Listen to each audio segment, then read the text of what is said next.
Matapos ang hindi pagsipot ng mga ilang online influencers, political vloggers at abogado na ipinapatawag kahapon sa Tricom House of Representatives hearing, dahil daw yan sa pagpapakalat umano ng fake news, sa halip nagtungo sila sa Korte Suprema upang maghain ng reklamo laban sa Tuwadcom. Pero ito mga kababayan, kapapasok lang po ng balita, banateros na si Jay Guevara. Walang takot nilabas at pinangalanan ang totoong fake news ng Pilipinas. Eto mga kababayan, panoorin nyo ang sinasabing #1 fake news sa Pinas. Galit kayo sa fake news. Pero yung ultimong presidente, nagpi-fake news. Naklanteting naman, barbers, oh. Matapang ka, munin mo si Marcos. Ayun, fake news. Tsaka ito. Trante, samunin niya. Oo, yun pa. Tsaka ito pa, matapang kayo, di ba, mga Congress? Kasi, banat yan. di ba, sabi mo, duwag kami? Sige nga, try nyo pag-usapan dyan sa hearing nyo about sa BICAM. Hindi, pustahan tayo. Talagang matapang kayo. Talagang matapang kayo. Alamin nyo kung sino yung... Hindi, alamin nyo kung sino yung... Fill in the blank. Ito ba, pag-usapan nyo yung sa BICAM, pag-usapan nyo yung sa confidential fund ng Office of the President, pag-usapan nyo yung about sa flood control, yan, pag-usapan nyo lahat yan. Try ko lang kung matapang kayo. Ngayon, pag hindi nyo nagawa yan, ituwag kayo. Ayun, pasok. Alam nyo kung sino yung totoong fake news? Ha? Sino yung pinakatotoong fake news? Baka may papanood ako sa inyong video. Kung sino yung pinakatotoong fake news, baka magulat ako. Kayo, kaya ito, may hamon ako sa inyo. Sana makita nyo rin tong video na to at sabihan nyo rin siya na huwag kang ganyan, fake news ka. Ito, panoorin ho natin yung video na yun. You go to any human rights advocate, there's nothing that we did. Lahat ng pumasok na pulis, hindi armado. Walang baril, kahit isa. Hindi kami gumamit ng tear gas. Wala kaming ginawang ganun. So ano yung human rights violation? Ano na? Vlogger din yan. Vlogger din yan. Number 1. Dapat ipatawag nila yan. Hindi, eto na lang yan eh. Biruin nyo galit kayo sa fake news. Pero yung ultimong presidente, nagpi-fake news. Saan kayo nakakita na halos sa lahat ng mga vlogger, na lalong-lalo na sa Banateros Brothers, naka-live kami na pumapasok yung mga pulis doon sa KOJC na naka-full battle gear. Tapos sasabihin ng presidente na walang barel, walang pangaharas, walang tear gas. Saan ka nakakita ng naka-live na ini-edit? Kasi ang katwiran nila, ini-edit daw. Paano na-edit? Live yun. Ngayon, ang hamon ko dyan sa mga congressman na yan, try nyo namang sitahin yung Pangulo nyo. Huwag ka mo mag-fake news. Nakita nyo, yan liwanag yun, at least yan. May katibayan kami na fake news si Bongbong Marcos. Saan nyo nakita na totoo yung sinabi niya na pumasok yung mga pulis doon na walang barel? Kalukuhan yun. Kaya bago nyo kami sitahin na nagpi-fake news kami sa mga YouTube channel namin, unahin nyo muna si Presidente Bongbong Marcos. 20 pesos na ba kilo ng bigas, Jay Guevara? Yun pa isa. Hanggang ngayon, hindi pa 20 pesos ang kilo ng bigas. Saka yung hamon mo kay Barbers, yung matapang. Matapang si Barbers. Oo, yun pa pala. Di ba, Barbers, matapang ka? Yan. Naklanteting naman, barbers, oh. Matapang ka, munin mo si Marcos. Ayun, fake news. Tsaka ito. Trante, samunin niya. Oo, yun pa. Tsaka ito pa, matapang kayo, di ba, mga Congress? Kasi, banat yan. di ba, sabi mo, duwag kami? Sige nga, try nyo pag-usapan dyan sa hearing nyo about sa BICAM. Hindi, pustahan tayo. Talagang matapang kayo. Talagang matapang kayo. Alamin nyo kung sino yung...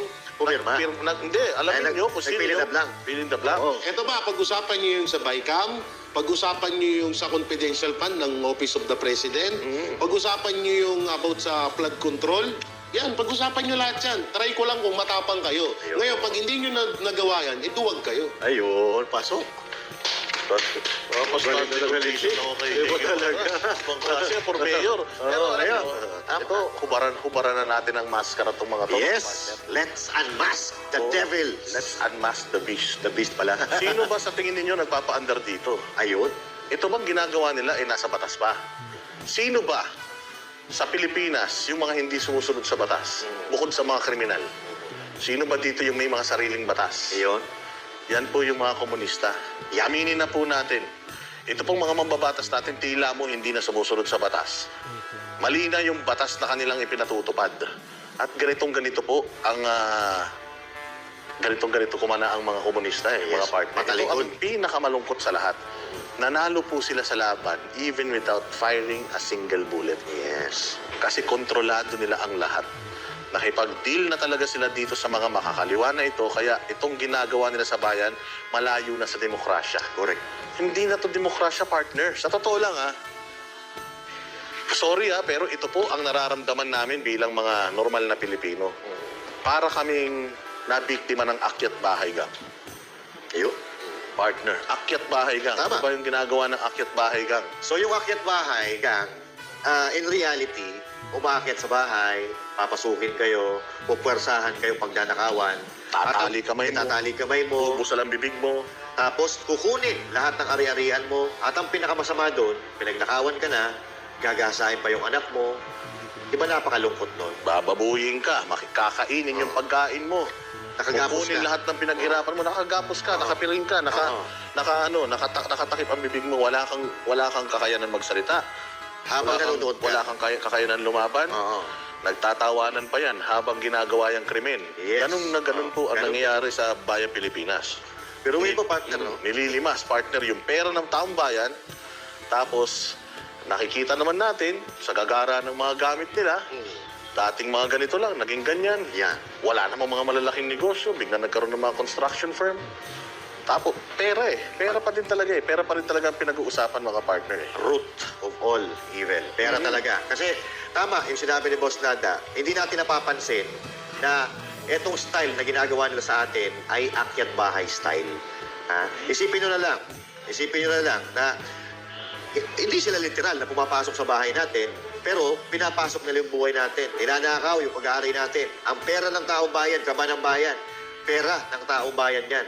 Ginagahasa nila ang pera ng taong bayan, ginagahasa nila ang ating karapatan habang sila ay limpak-limpak ang salapi at tayo ay pinagtatawanan nila kasi mga tatanga-tanga tayo, hindi tayo nagsasalita. Kaya walang mangyayari kung hindi tayo magsasalita.